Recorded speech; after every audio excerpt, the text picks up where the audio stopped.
brought to you by Rajnigandha at the Charbagh. Uh, Please do not leave your valuables unattended. We're not responsible for them. Please keep your phones on silent. If you have a call, emergency call, please take it outside the venue. Flash photography is prohibited. We would love it if you can help us keep the venue clean. Keep the aisles free, the center aisles especially. It's for your own safety. You can tweet using hashtag ZJLF or tag at Jaipur Litfest. Uh, it's a no smoking zone, and in case of any emergency, please remain calm and the exits are that side. All right, the next session and the final one for today, it's They Sing the Wedding of God, presented by Bhaskar Bhasha series. I'm delighted to welcome John Napier, Shanti Raman with Kishori Nath, introduced by Malashri Lal. Can we have you on stage?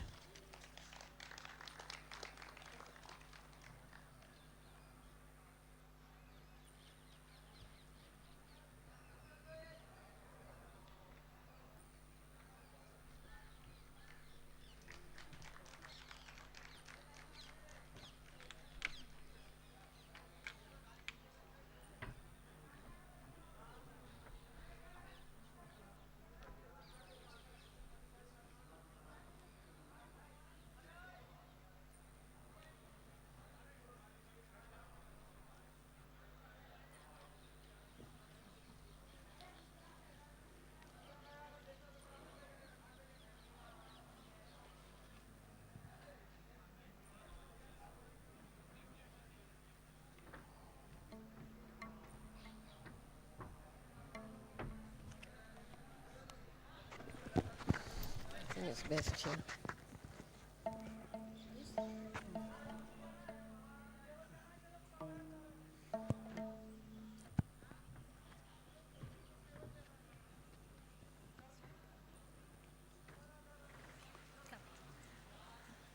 Good afternoon, everyone. It's indeed a great pleasure to have an opportunity to introduce this very special session. The title of the session is They Sing the Wedding of God. Now, as you can see from that, it's a privilege that is given only to a few communities and to a few people. And we're indeed very honored to have with us two scholars who have done excellent work in the subject of studying the Nath yogis who come from the area near Alwar. To my right is John Napier. He teaches at the University of New South Wales in Australia. To my left is Shanti Raman, who's a dancer. She's also a pediatrician, and she does a lot of research in indigenous cultures and has helped John Napier with his research and his book. So why don't we give them a really good hand? Thank you. Now, the very, very special guest this evening is Kishori Nath ji, and he will sing to us. Kishori Nath ji belongs to a community that is called the Nath Yogis. They're getting more and more rare now. And it's only when one goes into certain pockets of Rajasthan that one comes upon a community of the Nath Yogis whose tradition goes back several hundreds of years. Now, the story of the wedding of the god that we are going to listen to in a little while is based on traditional tales of Shivji's wedding to Parvati.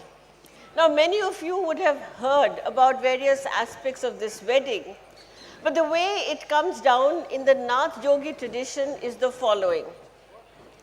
There are two weddings that actually take place. One is not so much a wedding but a marriage. And that first marriage is Shiva and Sati. And then when Sati's father has a holy yajna or ceremonies ritual in his kingdom, he does not invite Sati, his daughter, and Shiva, his son-in-law, because he feels that this ascetic, mendicant, godlike figure maybe, doesn't really belong to the civilization of the palace. In doing so, of course, the Raja makes a big mistake, because the daughter Sati then comes and is very angry that her husband and she have been dishonored by not being invited to the ceremony. And in anger and hurt and sorrow, she sacrifices herself in the fire. Shiv, of course, gets very, very angry, and a whole system of tumultuous destruction takes place as a consequence of this insult to Shiva. And then in mythic times, because we have to think of not thousands of years, but eons of time, the actual marriage takes place between Shiva and Parvati. And this is the marriage that is sung by Kishori Nath ji and his community and has been documented by John Napier with help from Shanti Raman. Now, what is so special about this wedding? For one thing, Shiva by now is an ascetic, ash-smeared, sitting somewhere in Kailash, not interested in being a householder.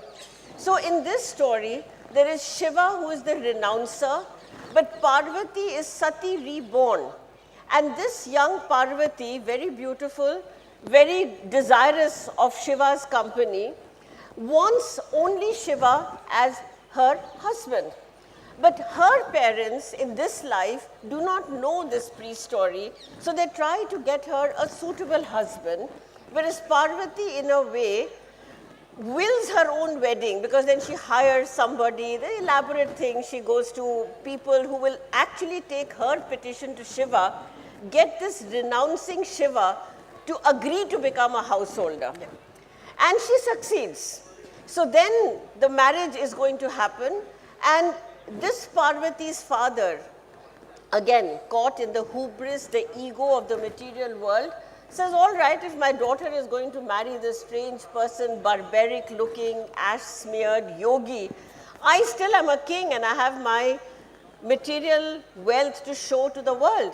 So he organizes a tremendous feast. And then comes the Barat, that is the groom's family. And who does Shiva bring as his Barat?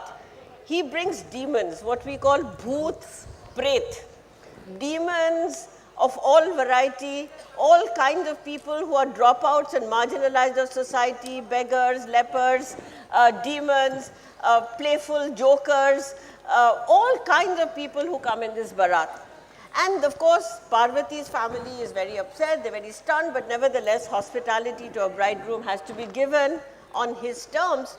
So the king says, never mind, they will all go back happy because I have provided so much food for everybody. Yep.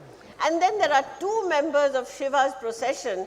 People don't know, but this is Rahu and Ketu. We now know them as planets. But Rahu and Ketu have the ability to eat up anything in sight. So whereas the father of Parvati thought that he had provided a great feast, actually Rahu and Ketu just wipe out all the food. So this is the story of the wedding. The performance itself is of an unspecified duration because it's an oral tradition. But I thought by way of introducing the speakers and the subject, I would give you the story background. Right, thank you. Thank you very much, Malashri. That was a wonderful introduction. And you've actually told us the story, so we don't really need to reintroduce the story. I might ask John to perhaps set the scene for a performance, and then we'll have a performance, and then we'll go through a few ideas that this epic brings out, and we'll open it up to all of you. On a Monday night in the month of Shravan, next to a farmhouse close to the turn-off to Silisare along the road from Alwar to Jaipur, a small crowd had gathered to hear a man perform one of these stories. The host, a Yadav farmer, had prepared a venue, emblazoning the walls with the gaudy popular sacred art found at any sizable shrine or market, placing carpets on the ground, setting tarpaulins against the likely rain. Through the testing of a highly distorted and constantly feeding back sound system, it had been announced to anybody within a radius of 1 kilometre or more that a performance was impending. Madan Lal and his younger brother arrived. After the arrival of Leela Khan, the Muslim jogi Dholak player, the audience sat and waited while Madan Lal had something to eat to sustain him for the next 8 or 9 hours. There are other occasions and times for performance. If I rewrote the book now, I might say, at 5 o'clock in the afternoon at the Jaipur Literature Festival, Sri Kishori Nath picked up his sarangi and began to sing.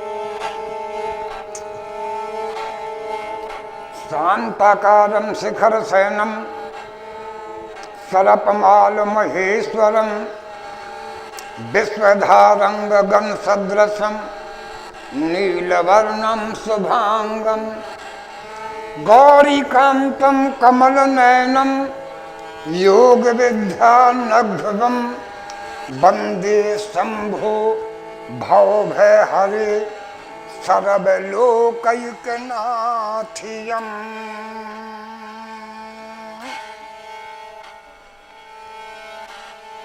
आपके सामने भगवान शिव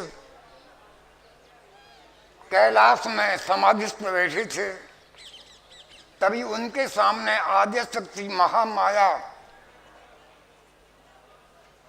प्रकट हो जाती हैं और प्रकट होकर के महामाया आदि शक्ति भगवान शंकर के सामने ये विनय करने लगी, ऐ प्रभु आप मेरे साथ विवाह करें और विवाह करके सृष्टि का सर्जन करें। तो भगवान शिव क्या कहते हैं और भगवती उमा क्या सुन रही हैं, तो किस तरह से ये कथा आपके सामने छोटे से रूप में प्रस्तुत की जा रही है।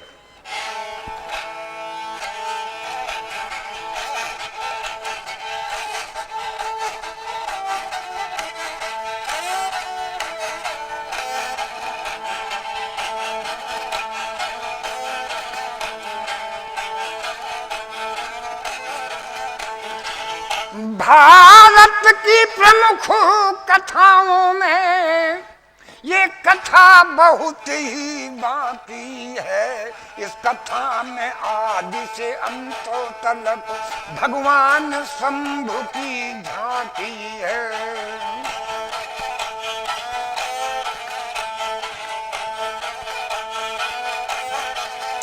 चतुरानन सृष्टि सिरजते हैं, लक्ष्मी पति पालन करते हैं, संहार कार्य जग जाने रहा भगवान त्रिलोचन करते हैं।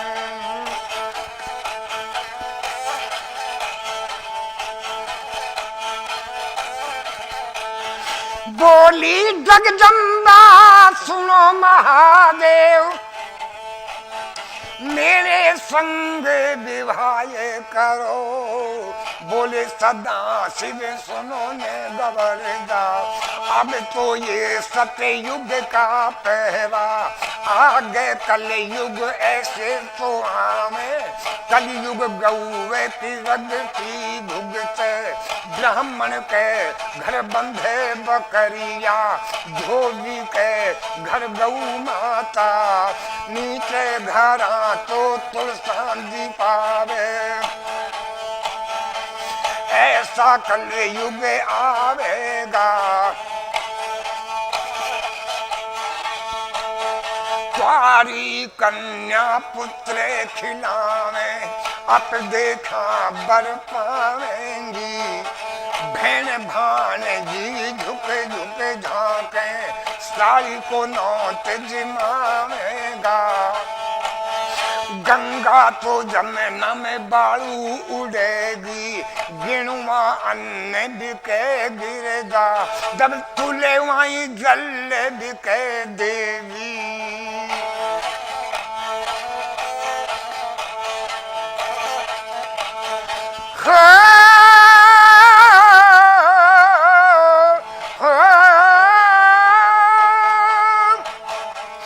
ऐसा कलयुग आवेगा,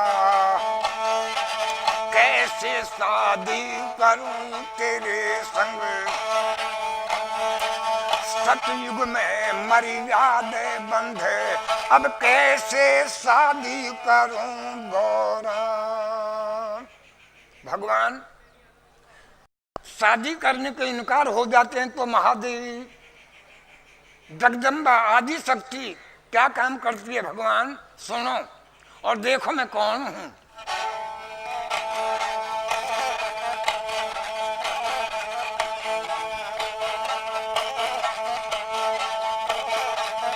वो अबला अबला वज्र समान हुई, वो दिव्य रूप विकराल हुआ।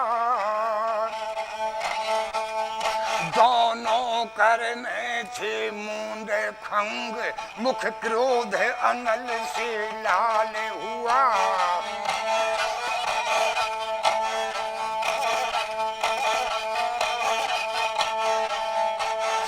चमक उठी विद्युत नभ में, घन में गर्जना अपार हुई। प्रलंकर की पत्नी की नभ भूप जय जयकार हुई।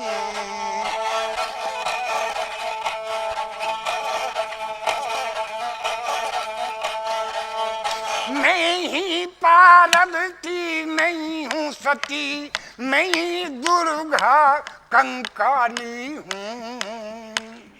मेरी शक्ति से न भिड़ो, सबका खून चाटने वाली हूँ, रक्त चाटने वाली हूँ।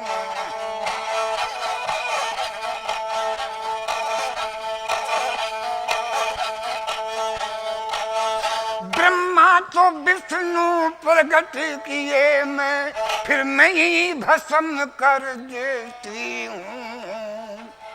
मेरी प्रकृति कैसा मैं, मेरी प्रकृति को स्वामी मैं ही स्वयं बतलाती हूँ।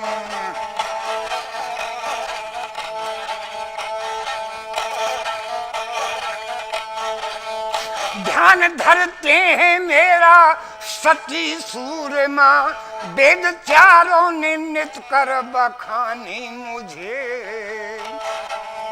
ब्रह्मा विष्णु शंकर भस्म कर दिए, जगत जननी तभी से न जानी मुझे। ब्रह्मा विष्णु तो मैंने भस्म कर दिए, जगत जननी तभी से जानी मुझे। मैं वही शक्ति हूँ, ब्रह्मा विष्णु शिव, तुम तीनों को पैदा करती हूँ। मैं वही माया हूँ जो तीनों को मैं भस्म करती हूँ।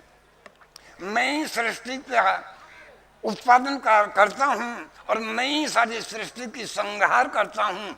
देखिए मेरे रूप को।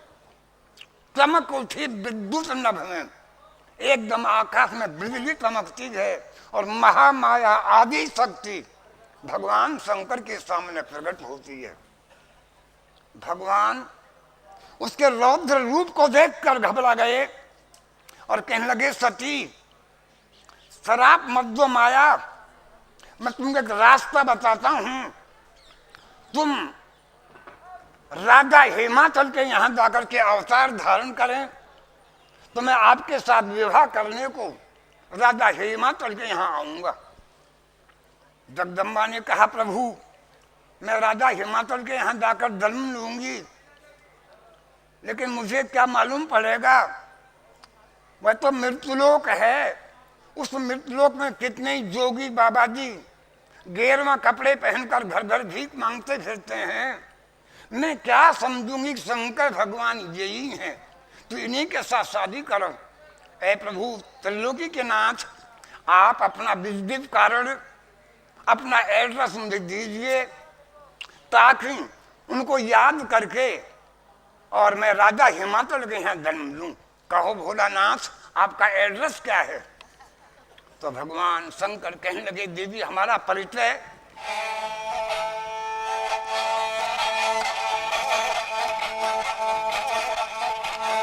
कैलाश पर्वत मंडी बनी है,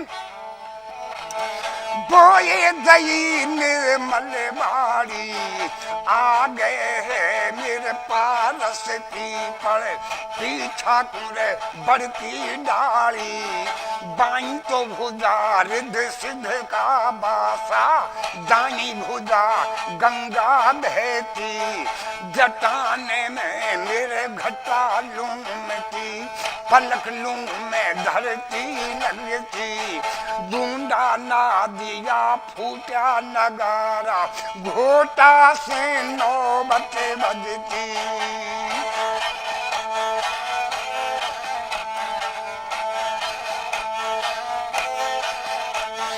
कभी कभी बालक बन जाऊं, कभी कभी बुढ़ा बन जाऊं, कभी करूं मैं कंचन काया, 1000 बरस का बनूं डोकरा, मुंड बनाऊं कच्चे को ले तू मेरा, 11 हाथ लटके डाडी, बाले बाले में कुस्ते चुचावे, भिरण भिरण माखी उड़ती, ऐसा तो मालूम मैं पढ़ूं, आज मरे कह कल मरे, नहीं मांडा के नीचे तो जरूर मरे।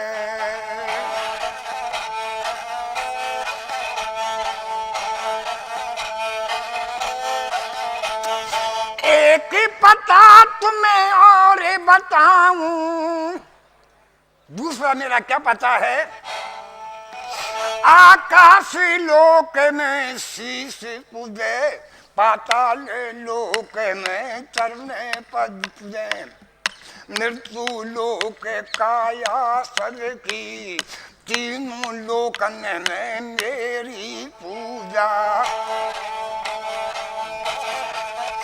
जितने भी देव इस दुनिया में, सब देव देव कहलाते हैं, हमें देखो तीनों लोकनों में महादेव कहलाते हैं।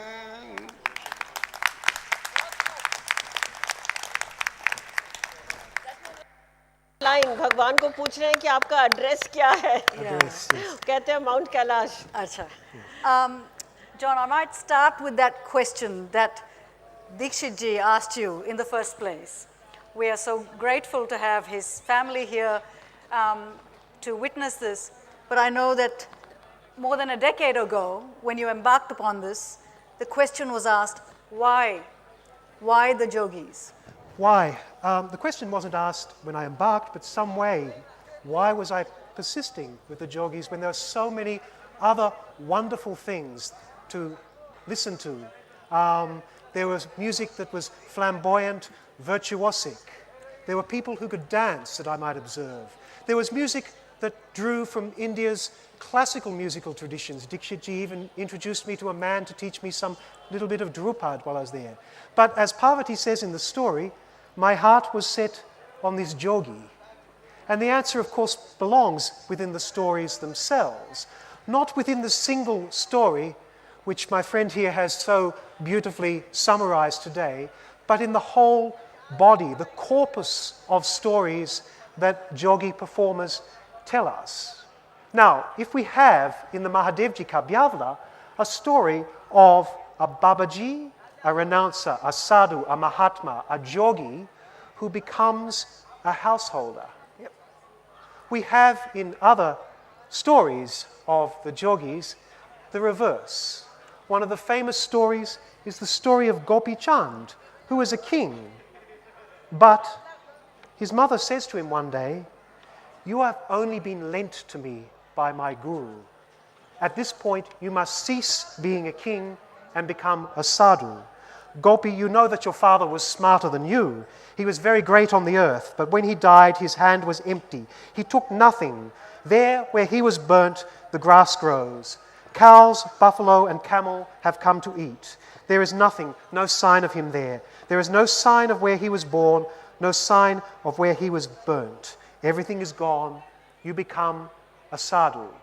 And Gopi Chand is a great king. He doesn't like this idea, but eventually he submits and becomes like his uncle Bhatri, a sadhu. And these stories tell us the reverse, the progression of a king who must, for often quite arbitrary reasons, give up their kingdom and become a renouncer. So the two sets of stories, the Mahadevji Kavyavla and the Kathas of Gopichand and Bhatri, offer us a meditation, a discussion, a discursive field around that key Indian idea of world renunciation. And they don't just talk about, is it good to renounce? They talk about the difficulties of renunciation and the difficulties of being a householder. Shiva fights marriage not because he wants to become a sadhu, that's one reason, but because it's hard to look after a wife. She will demand so many things. One of Kishori Nath's colleagues goes for 64 lines listing what she will demand. Okay. So it is difficult to become a sadhu, it is difficult to become a householder. Someone gets damaged in the process. Okay, so that leads on beautifully to what we wanted to ask you about the role of Parvati. Yeah. I mean, Parvati is this iconic woman, this goddess who knows what she wants, she knows who she wants, and she sets out to get Shiva. But in the retelling of Parvati, there are these delicious situations where Parvati becomes your everyday Rajasthani girl and your everyday Rajasthani housewife. So could you tease out for us that whole issue of how Parvati is portrayed in these kathas? I think Parvati is the most complex and polysemous character here. We can draw as many more meanings from Parvati than any other character in the story. As you heard in the excerpt, she appears before Shiva. I am Parvati, I am Sati, I am Durga Kankali. Do not oppose my Shakti or I shall wet my lips and throat with your blood. In other versions, she appears as a seductress. I have kept many fasts. Every Monday, what a disturbance in your meditation I will be. I have deluded yogis like you, Kanfatas, those with big hair, withdrawing from their meditation, who have devoted their remaining life on my beauty.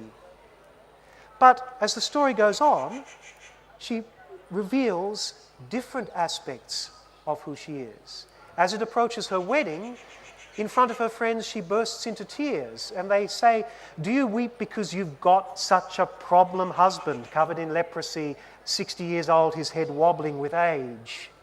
She says, no, I'm weeping because in my past life, I disobeyed his instructions, and I went to my father's place without his permission, and if he learns this, he will not marry me. Of course, he's Shiva, he does know this.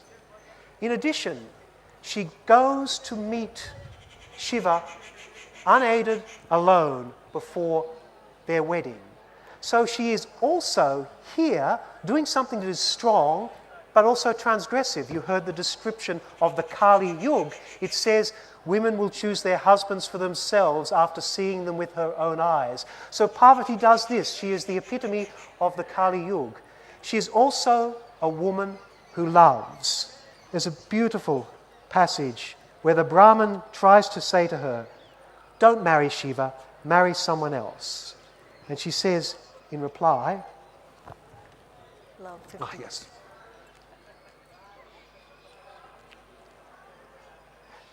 Tell me, O Brahman, who is the friend of luck?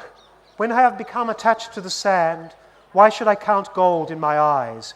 When my mind is attached to thorns, why would I count the flowers, dear Brahman?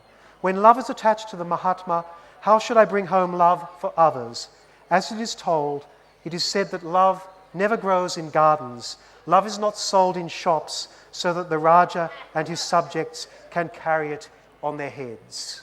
Lovely, wonderful. The lovely lines. And finally, she becomes that other interesting figure. Whereas it seems that she brings Shiva back to the household world, a transgression that brings the renouncer back to the domestic, in actual fact, she becomes a renouncer. She joins Shiva on Mount Kailash I don't know where that is. and becomes a Babajan of a Babaji. Just a few lines.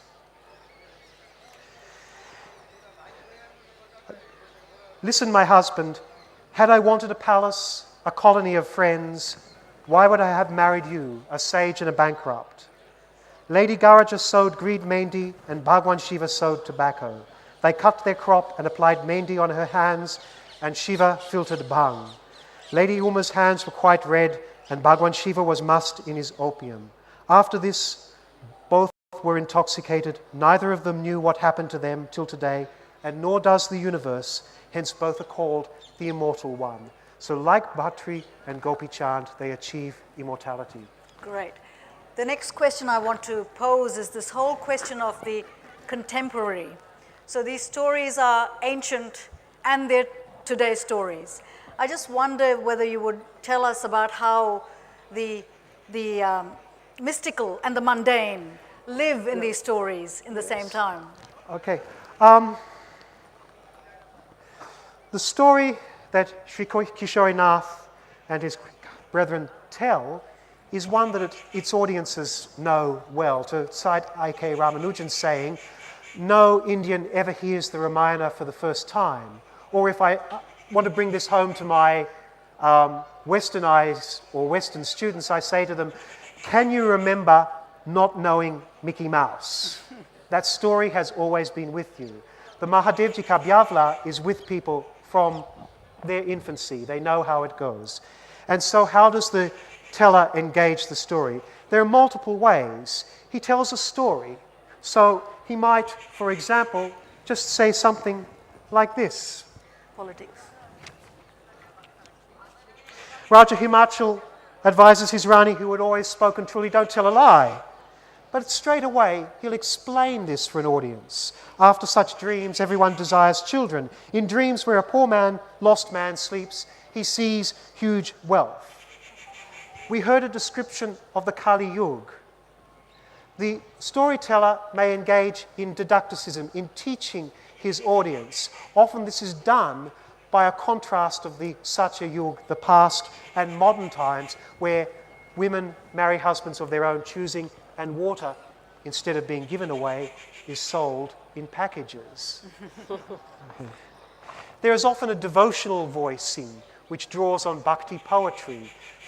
Not of all of it Shaivite, much of it Vaishnavite. And finally, there are seemingly irrelevant interpolations, engagement with the audience. Hey, that Angrez over there, he's going to record your songs and sell them in the marketplace. Watch out. Hey, no, that Angrez is not going to do that. He's going to take me in a plane. He's going to take me to the land of the air conditioner. I will live in an air-conditioned house, sing in an air-conditioned room. He will drive me in an air-conditioned car. So these things may seem to be irrelevant, but actually are they? In Srinathji's telling, he tells a wonderful such interpolation. In order to bring the Brahman to Mount Kailash so that Shiva may be engaged to Parvati, Parvati transforms him on a flying rock. Now the Brahman has to watch out because he's not so used to riding on a flying rock. So if he turns to any side, he might die, like Sanjay Gandhi, the pilot of India.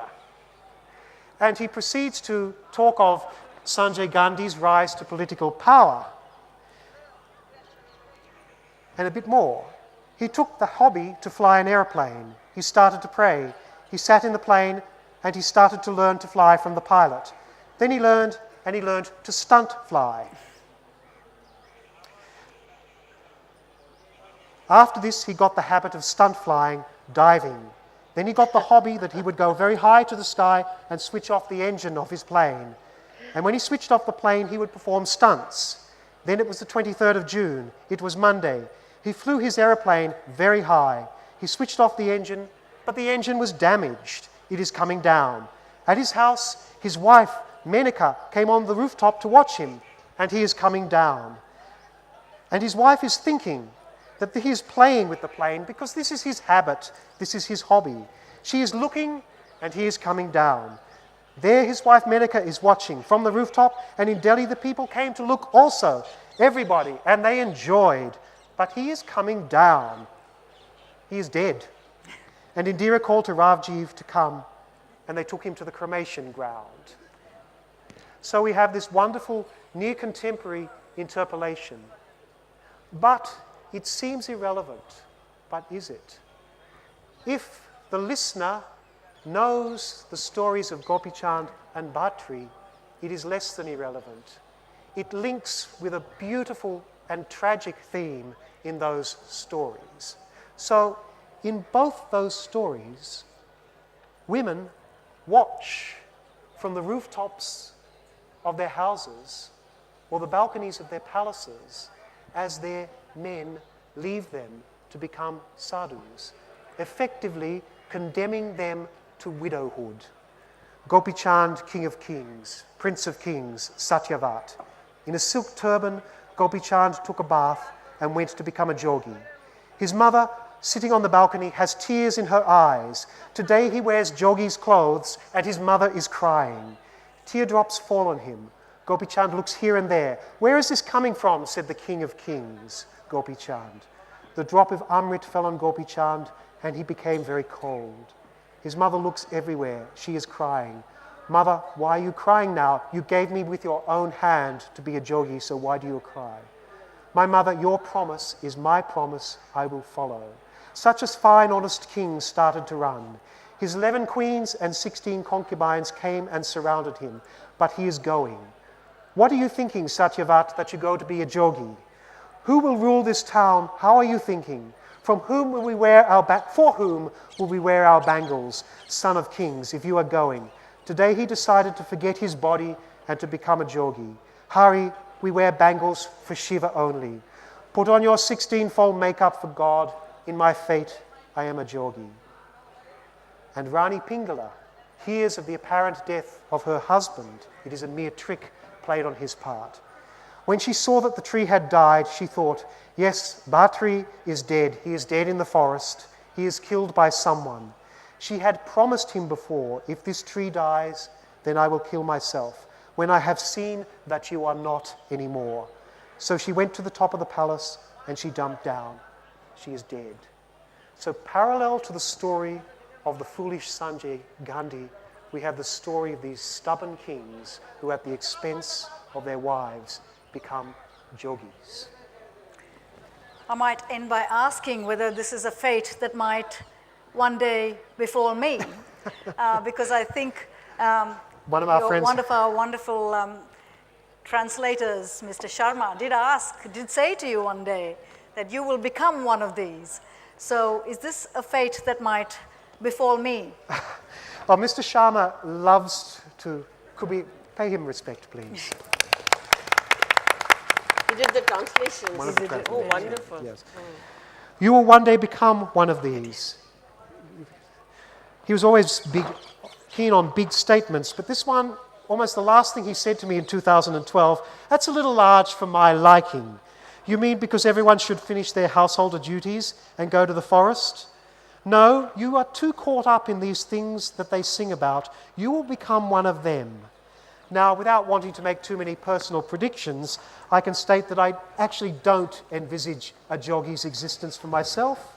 Yet to conclude, I am obviously caught up in these things. In 2003, looking at maps of Uttaranchal, I had noticed the name that I had heard elsewhere, Gorakhnath Ki Dhuni. Gorakhnath is one of the great gurus of the Nath tradition. As long weekend breaks from Alwar and from Delhi was something my family and I sometimes craved, the name said to me, come. An overnight train trip followed by 7 hours of winding mountain roads into the lesser Himalayas, with 2 children vomiting from a mixture of gastroenteritis and travel sickness, brought us to Champawat. After an overnight rest and partially recovered, a jeep took us along 35 kilometres of unsealed road to Manch. 2 hours walk uphill into the pine forest, lammergeiers flying slowly at eye level, and there was an ashram, almost as one might see it in Amachitrakatha. A windbreak of dark pine trees, simple buildings, penance, a duna, a garden, a pet deer, vegetarian food, 4 men who had made their annual pilgrimage on foot from Kanpur, and a Kanfata jogi. We had come to the end of India, and for some to the end of the Grihastha ashram. For others, in consideration of the subjunctive, could, might, ought, should.